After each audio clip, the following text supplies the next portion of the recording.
birthday to you, and God bless always. Take care and enjoy birthday.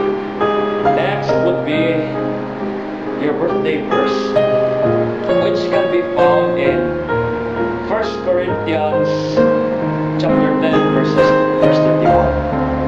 So whether you eat or drink or whatever you do it all for the glory of God. I believe that you, Alison, Natalie, Gia, Jamer, and all of your Naga friends has the capability of doing so. I know that all things that you do will be good and will be glorifying Him in the future. Thank you for everything.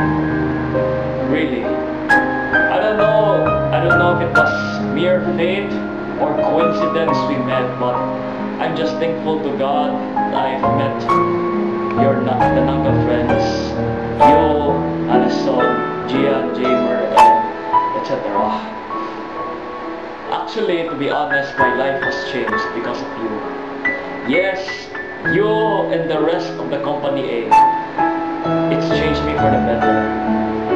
No matter how short the time we spent together, I will always cherish each and every moment with you and the rest. So thank you and God bless. Well, it's great. Remember, I'm praying for you, okay?